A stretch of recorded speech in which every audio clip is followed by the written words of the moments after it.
안녕하세요. 에이스입니다. 여러분들은 언론을 얼마나 신뢰하시나요? 저는 어렸을 때는 뉴스에서 나오는 이야기들은 당연히 다 사실로 믿었습니다. 설마 뉴스가 거짓말을 하겠어? 뭐 이런 순수한 마음이었죠. 또 신문에 기재되는 기사들도 순수한 마음으로 받아들이고는 했습니다.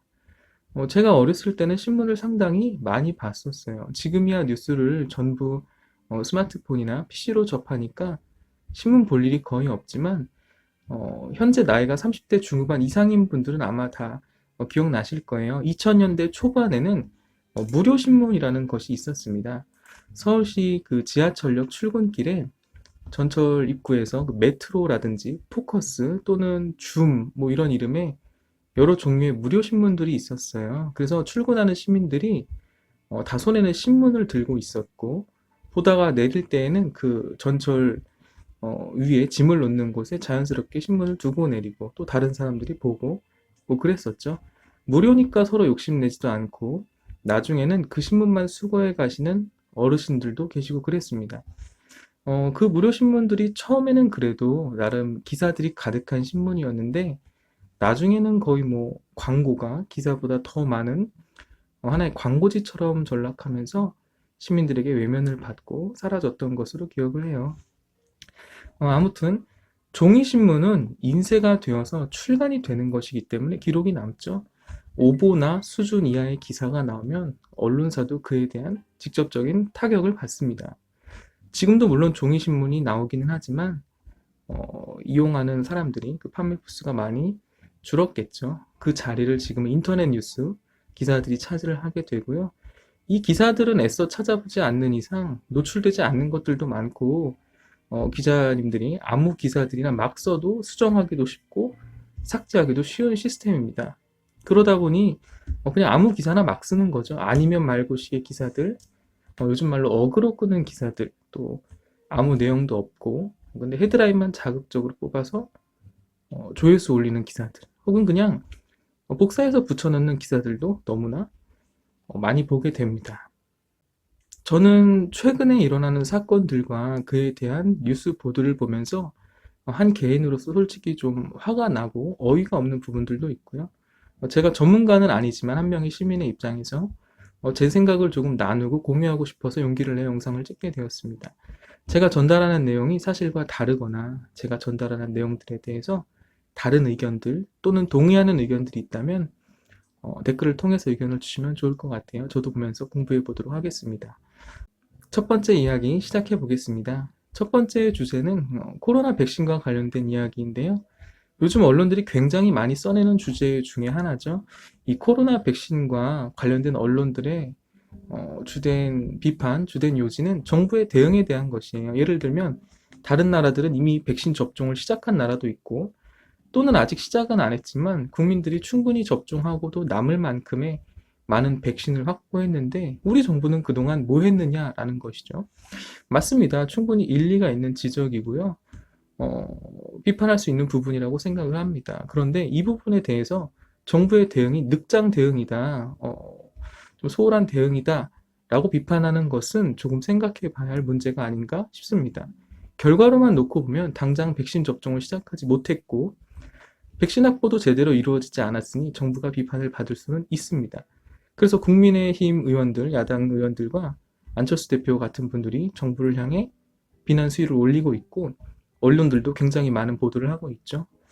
여러분들이 생각하시기에 백신을 선정할 때 또 백신을 접종할 때 가장 중요한 요소가 뭐라고 생각하시나요? 당연히 안정성이 되어야 합니다. 아무리 효과가 좋은 백신이라고 하더라도 부작용이 심각하고 또 안정성이 떨어진다면 국민들이 그 백신을 맞으려고 할까요? 하나의 새로운 약을 만들 때 시간이 굉장히 오래 걸린다고 해요. 아무리 짧아도 3년에서 5년, 길게는 10년 이상 걸리는 약들도 꽤 있다고 합니다. 임상실험부터 승인받는 시간까지 또 그 약들이 상용에 되어서 유통되는 시간까지 오랜 시간이 걸리는 것이죠. 근데 이 코로나19에 대한 백신은 그 기간이 1년도 채 안 됐잖아요. 안정성이 확보가 안 되어 있고 표본도 부족한 편입니다. 실제로 최근 백신 접종을 시작한 나라들에서도 코로나 백신에 대한 부작용 이야기가 나오고 있는 것으로 알고 있어요. 그게 정말 코로나 백신에 따른 부작용인지 아닌지는 더 검사가 이루어져 봐야겠지만 계속해서 부작용에 대한 이야기는 나오고 있습니다. 이 백신의 안정성과 관련하여 언론과 일부 야당 의원들의 공세가 상당히 일관성이 부족하다라는 느낌을 받아요. 이게 무슨 이야기인가 하면 여러분들 기억하시나요? 지난 10월 달에 독감 백신과 관련하여서 아주 많은 보도가 나왔었죠. 10월 22일 보도 기준으로 독감 백신 사망자가 13명이라고 했고 언론들은 난리가 났습니다. 조선일보 같은 경우는 타이틀을 독감 백신인가 독성 백신인가 이렇게 자극적으로 뽑을 정도로 아주 큰 이슈가 되었었죠. 사실 이게 참 아이러니한 게 독감의 백신은 전 세계적으로 가장 안전한 백신 중에 하나라고 합니다. 접종을 시작한 역사도 가장 오래되었고 또 이 백신을 접종한 사람의 수도 가장 많다라는 것이죠. 이 부작용으로 백신 접종자가 사망할 확률이 100만 분의 1이 채 안 된다고 합니다. 이 독감 백신의 부작용은 크게 두 가지가 있는데 한 가지는 중증 알레르기성 반응이고요. 또 다른 한 가지는 신경마비 반응이라고 해요. 근데 워낙 유명한 백신이기 때문에 이 두 가지 부작용 모두 치료할 수 있는 다른 약이 나와 있다고 합니다. 얘기는 바꿔 말하면 독감 백신 부작용으로 사망하는 일은 지극히 낮은 확률이라는 것이죠. 독감 백신 접종 이후에 사망한 분들이 이 두 가지 부작용 반응이 나타난 사람이 없다는 것이 현재 밝혀진 바입니다. 사망 원인을 검토한 결과 심혈관계 질환, 당뇨, 간경화, 부정맥, 악성 종양 이런 기저질환들로 사망한 사람들이 대부분이었다라는 것이죠. 이 독감 백신 사망 사건과 관련해서 백신 때문에 사망했는지 정확한 인과관계가 증명이 되어야 하는데 언론의 보도는 단순 시간의 진행상 일어난 사건을 마치 인과관계처럼 보도하고 말았던 것이죠. 그냥 다른 지병이 있는 분들이 일주일 전에 백신을 맞았다라고 하면 이 백신과 사망의 인과관계를 조사해야 되는데 그게 아니라 시간상의 전후만 가지고 따지면서 백신 때문에 죽었다라고 말을 한다면 이것은 굉장한 오보가 될 수 있는 것이죠. 그렇게 따지면 그 사망자가 죽은 원인은 수십 가지, 수백 가지가 될 수도 있는 거예요. 점심에 회를 먹었는데 회를 먹고 죽었다. 또는 등산을 했는데 등산을 하고 죽었다. 또는 TV를 보다가 아니면 스마트폰을 하고 죽었다.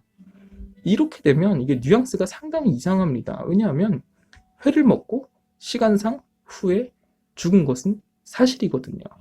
근데 이게 회 때문에 죽은 것인지 등산 때문에 죽은 것인지 스마트폰 때문에 죽은 것인지 이런 헤드라인만 봐서는 알 수가 없는 거예요. 인과관계를 애매하게 해놓고는 국민들에게 독감 때문인 것처럼 이렇게 묘하게 뉘앙스를 풍기는 것이죠. 공포심을 조장하고 독감 백신에 뭔가 문제가 있는 것 아니냐, 정부를 향해서는 비난의 수위를 높이게 되는 것이죠. 언론이 정부를 직접 비난하지 않더라도 이런 애매한 교묘한 헤드라인 몇 개만 던져 놓으면 알아서 분노하고 정부를 향해 손가락하는 분들도 계십니다. 그걸 언론들은 잘 아니까 교묘하게 이용을 하는 것이죠. 국민들을 불안하게 만들고 두려움에 빠지게 하고 그러면 누군가는 책임을 져야 하니까 정부를 향해 그 비난을 돌리고 이게 여론 조작으로 이어지는 것이죠. 물론 독감 백신의 유통 과정에 문제가 생길 수도 있고 그런 의심 가는 부분들이 있다면 조사를 해봐야 하는 건 맞지만 제가 말씀드리려는 건 이 독감 백신 이야기가 아니고 이미 오랜 시간 오랜 사람들에게 검증이 끝난 독감 백신의 안정성 문제로도 나라가 이렇게 시끄러운데 만약에 코로나 백신으로 인해서 접종 뒤에 부작용이 터져나오기 시작하면 그때는 언론들이 어떻게 나올까요? 또 부작용 반응을 일으키는 사람들이 속출하면 그걸 악용하는 사람들은 없을까요? 또 그럴 일이 있으면 안 되겠지만 부작용이 나와서 고령대 혹은 특정 연령대의 접종자가 사망하는 사건이라도 발생하면 그 문제는 어떻게 해결해야 되나요? 정부는 이런 문제들이 발생되는 것을 원치 않으니까 신중에 신중을 가할 수밖에 없는 것이죠. 어떤 사람들은 이렇게 말을 합니다. 정부가 안정성에 중심을 두는 것은 이해한다. 그러나 백신을 확보한 뒤에 안정성 추이를 보고 접종 일자를 조정하는 거면 몰라도 지금 현재 문재인 정부는 백신 확보도 못 해놓고 안정성 때문에 백신 확보를 더디게 한다는 건 백신 확보를 못한 것에 대한 핑계로밖에 들리지 않는다라고 주장하기도 합니다. 맞습니다. 일리가 있는 말이에요. 그러나 여기에 대해서도 조금만 생각을 해보시면 좋을 것 같아요. 이런 비유가 적절할지 모르겠는데 조금 극단적인 비유라도 이해해 주시기 바랍니다. 가끔 굿네이버스나 월드비전 같은 단체에서 제공하는 영상을 보면 아프리카의 아이들이 또 아프리카의 사람들이 더러운 물을 그냥 마시는 장면들을 보게 됩니다. 그 사람들이 그 물이 더러운 걸 모를까요? 그 물을 마시면 병에 걸릴 수 있다는 걸 그들이 모를까요? 알지만 마실 수밖에 없겠죠. 왜냐하면 그들에게는 다른 선택지가 없기 때문입니다. 더럽지만 그 물을 마시지 않는다면 목이 말라 죽거나 혹은 배가 고파서 죽을 수도 있는 것이죠. 그 물을 마시고 병에 걸려 죽거나 목이 말라 죽거나 그들에게는 선택의 폭이 없는 것입니다. 이 비유가 적절한 비유는 아닐 수 있지만 글로벌 제약사들이 내어놓는 백신들이 반드시 필요한 나라들은 어떤 나라일까요?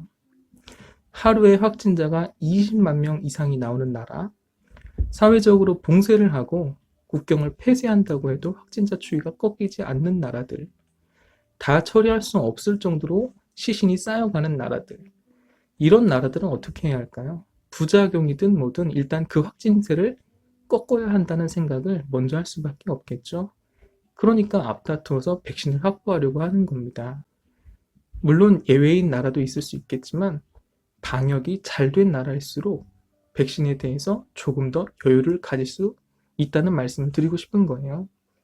모더나라든지 화이자와 같은 글로벌 제약사들이 내놓은 백신들의 초기 공급 물량을 확보하려면 선주문 형식으로 계약금을 미리 걸고 계약을 한다고 들었습니다.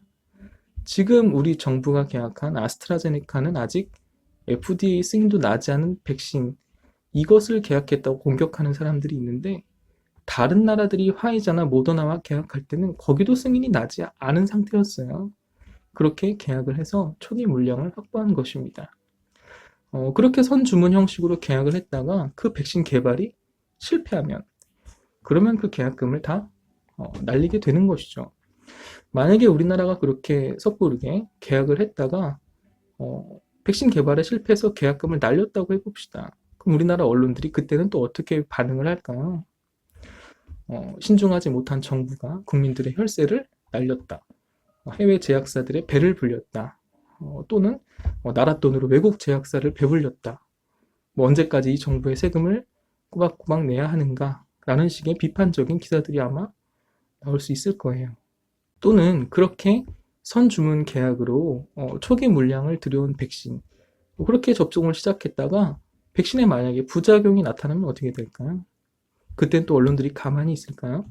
국민의 목숨으로 백신을 테스트하는 무능한 정부다. 문재인 정부의 윤리 개념이 형편없다.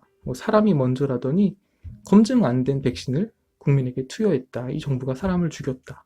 이러면서 공격을 할 수도 있을 것입니다. 그러니까 이 백신과 관련해서는 어떤 선택을 하든 기승전 정부 공격이 나올 수가 있는 거예요. 결과론적인 이야기인 것이죠. 늦게 맞으면 늦게 맞는다고 난리고요. 빨리 맞으면 또 검증과 안정성 타령하면서 난리고요. 그러니까 굉장히 결과론적인 이야기로 정부에 대한 공세를 하고 있는 것이라고 보여요. 이것은 에이스가 국뽕에 취한 것일 수 있는데요. 솔직히 우리나라 방역 잘하고 있잖아요. 문재인 대통령도 K방역은 국민들의 노력 덕분이라고 공을 국민들에게 돌렸습니다. 정치적인 스탠스나 공세도 좋지만 이런 국가적인 재난 상황에서는 좀 힘을 합치는 것이 어떨까 하는 아쉬움이 강하게 들어요. 언론의 역할 중에 중요한 것이 비판과 견제인 것은 맞지만 그렇다고 이런 어려운 시기에 국민들의 마음을 불안하게 하고 또 분열시키는 것은 좀 자제해야 하지 않을까 하는 안타까움이 드는 것도 사실입니다. K 백신과 관련하여 몇 가지 불편한 언론의 보도를 예를 좀 보여드릴게요. 어떠한 기자는 일본은 백신을 3억 병 확보했고 한국은 빵병이다 이러면서 방역에 있어서, 백신 확보에 있어서죠. 일본에게 완패했다고 헤드라인을 뽑았습니다. 그러면서 K 방역이 흔들린다 라는 식의 불안감을 조성하는 기사를 썼더라고요. 기자님께 말씀드리고 싶어요. 우리 국민들이 그렇게 어리석지 않습니다. 전 세계 그 어느 나라보다, 그 어떤 국민들보다 우수한 우리 국민들이 있는 한 K 방역 흔들리지 않는다고 믿습니다. 그 기자님께 묻고 싶더라고요. 일본에게 완패해서 좋냐? 마치 좋은 것처럼 기사를 쓰셨어요. 그렇지 않으셨으면 좋겠고, K 방역이 흔들리지 않습니다. 마치 K 방역이 흔들리길 바라는 것처럼 기사를 쓰셨던데 절대 그렇지 않습니다. 서울경제에서 나온 기사를 하나 볼까요? 기사 제목이 최근 한 달 코로나 확진자 증가율이 우리나라가 미국과 브라질보다 높대요. 그러면서 뒤에 K 방역의 치욕이라고 헤드라인을 뽑았습니다. 이 기사 내용을 보면요, 최근 한 달간 한국이 전 세계에서 가장 방역을 못한 나라인 것처럼 기사를 써놓았어요. 전월 대비 미국은 확진자가 200% 증가했는데 한국은 385%가 증가했다. 미국은 신규 사망자가 49% 증가했는데 한국은 무려 2300% 증가했다 라고 기사를 썼었죠. 서울경제 이주원 기자님이신데요. 정말 좀 황당합니다. 기사를 이렇게밖에 못 쓰나. 통계 가지고 장난치는 거 이거 정말 유치한 일인데 기사를 이렇게밖에 못 쓰니 정말 여쭤보고 싶어요. 전월 대비 미국의 신규 확진자는 40만 명입니다. 그리고 한국은 920명이에요. 미국은 사망자가 2747명이고 한국은 24명입니다. 한 달 전 사망자가 1명이었고 12월 21일 사망자가 24명이니까 23명이 증가했다. 그러니까 사망률이 2300% 증가한 것이다. 라고 기사를 쓰신 거예요. 그러면서 뭐라고 하냐면 결론에 K 방역의 치욕이랍니다. 참 이런 기사를 볼 때면은 정말 어이가 없고 황당하죠. 어떻게 이런 기사를 쓸 수가 있나. 그쵸? 서울경제 이주원 기자님인데 솔직히 말씀드리면 이건 K 방역의 수치가 아니라 K 언론의 수치라고 생각을 합니다. 우리나라 언론들 방역이 흔들려서 좋나요? 일본이 백신을 확보했고 우리는 확보 못했고 완패다. 뭐 K 방역이 흔들린다, 치욕이다. 기자님들 그래서 좋습니까? 너무 좋은 것처럼 신나서 기사를 쓰신 것 같아요. 또 한편으로는 마치 방역이 흔들리기를 바라는 사람들 같이 기사를 쓰셨어요. 정말 기사를 이렇게밖에 못 쓰시나요? 이런 기사도 있어요. 역시 조선일보인데요. 조선일보가 12월 8일에 어떤 기사를 냈었냐면 한국 빨라야 2, 3월에 접종. 백신 접종에 관련된 이야기죠. 기사 내용을 보면 박능우 보건복지부 장관이 백신 도입에 대해 자신 없는 태도를 보였다. 다른 백신들도 물량 확보 과정이 순조롭지 못할 경우에 국내 도입 시점이 늦어질 수 있다. 라는 부정적인 뉘앙스로 일관하면서 백신 접종이 늦어지는 것에 대해서 다소 비판적인 뉘앙스의 보도였습니다. 그런데 정확히 10일 뒤에 조선일보는 이런 기사를 냅니다. 일본은 이르면 내년 3월 코로나 백신 접종 시작. 기사 내용을 보면 이런 식으로 기사를 쓰셨어요. 일본 정부는 긴박하게 움직여왔다. 백신 공급을 위해 장비들도 준비 중이다. 일본 국회는 예방접종법 개정안을 통과시켰다 등등 긍정적인 뉘앙스입니다. 백신 접종 시기가 같은 3월인데 한국은 빨라야 2, 3월에 접종이라는 헤드라인, 일본은 이르면 내년 3월 접종 시작. 이렇게 헤드라인을 뽑았어요. 여러분 이게 뭡니까? 같은 3월인데 일본한테는 와 일본은 3월부터 접종한대. 국회가 이렇게 잘 준비했대. 근데 한국은 빨라야 2, 3월에 접종한대. 장관이 자신이 없대. 이게 지금 어느 나라 언론인가요? 헤드라인을 정말 이렇게밖에 못 뽑는지, 기사를 이렇게밖에 못 쓰는지 정말 어이가 없고 화가 나기도 합니다. 여러분 지금 모두가 어려운 시기잖아요. 오늘 일요일 정부에서 3단계까지는 시행하지 않겠다, 2.5단계의 수준을 유지하겠다라고 발표했는데 사실 2.5단계든 3단계든 모두가 어려운 것은 사실입니다.